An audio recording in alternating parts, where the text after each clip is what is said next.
उप मुख्यमंत्री अरुण साव हरियाणा में लगातार तीसरा घाव सरकार बने किसी पार्टी के राष्ट्रीय नेता और कार्यकर्ता मनला दिन बधाई। कश्मीर के नतीजा ऊपर की की पार्टी के काम से संतुष्ट हवे जनता। प्रदेश के उप मुख्यमंत्री और नगरीय प्रशासन विकास मंत्री अरुण साव जम्मू कश्मीर और हरियाणा के चुनाव के रुझान के बारे में प्रतिक्रिया व्यक्त करी है कि हरियाणा में तीसर घाव भाजपा के सरकार बना थे। इस तरह से मोदी जी के सरकार के योजना और उनकर वादा के ऊपर में वहाँ की जनता विश्वास जता है और हरियाणा में भाजपा के सरकार बनाए के हैट्रिक पूरा हो गए है। यहाँ 10 साल से डबल इंजन के सरकार जो विकास करत रही से ओखर ऊपर जनता के भरोसा निश्चित रूप से प्रकट हुए है। उन्हें जम्मू कश्मीर के चुनाव के बारे में उनकर कहना रहे कि फिलहाल जो रुझान है वो भारतीय जनता पार्टी के अपेक्षा से थोड़े अलग है, लेकिन जनता जो भी वहाँ विश्वास व्यक्त करी ओखर सम्मान करते हुए भारतीय जनता पार्टी जम्मू कश्मीर के लोगन मन के सुविधा और वहाँ के विकास पर लगातार काम करती रही। ये बीच में केंद्र सरकार से जो छत्तीसगढ़ में नवा सड़क पर करीब 892 करोड़ रुपए की स्वीकृति मिले है ओकरो बारे में जानकारी प्रदान करी। अरुण साव की यहाँ 1300 करोड़ रुपए के प्रस्ताव भेजे गए से जिनमें से फिलहाल लगभग 900 करोड़ रुपए की मंजूरी हो चुके हैं और मुख्यमंत्री ये प्रस्ताव के स्वीकृति पर बीच में दिल्ली के दौरा करके केंद्रीय मंत्री नितिन गडकरी और प्रधानमंत्री से मुलाकात भी कर रही हैं।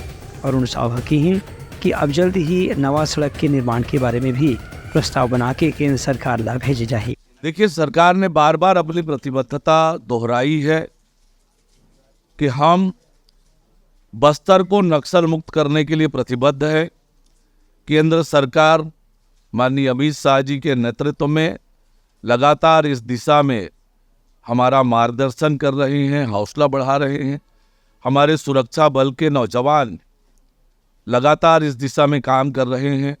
मुख्यमंत्री माननीय विष्णुदेव साय जी के नेतृत्व में छत्तीसगढ़ जिस तेज गति से काम कर रहा है, जिस प्रकार से कार्यवाहियाँ हो रही है, हमारे सुरक्षा बल के नौजवान पूरी मुस्तैदी से इस दिशा में काम कर रहे हैं।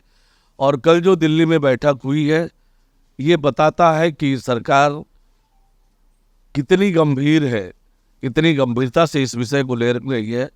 29 नए कैंप खोलने का जो निर्णय हुआ है निश्चित रूप से ये बस्तर की तरक्की और विकास के लिए आवश्यक है, जिस दिशा में विष्णुदेव साय जी के नेतृत्व में हमारी सरकार आगे बढ़कर काम कर रही है। देखिए, कांग्रेस पार्टी क्या करती है इस पर मुझे नहीं कहना, वो देश की जनता, प्रदेश की जनता बखूबी देख रही है। पर हरियाणा की जनता ने इन सब को पीछे छोड़ते हुए विकास का दामन थामा है। भारतीय जनता पार्टी और नरेंद्र मोदी जी के काम पर भरोसा किया है, तो ये निश्चित रूप से परिणाम अच्छे आ रहे हैं। देखिए, दुर्भाग्यजनक घटना पर इस प्रकार से राजनीति करना उचित नहीं है। सरकार ने सख्त से सख्त कार्यवाही इस मामले में की है। जांच का भी निर्णय सरकार ने किया है और जांच में जो रिपोर्ट आएगी उसके आधार पर सरकार कार्यवाही करेगी।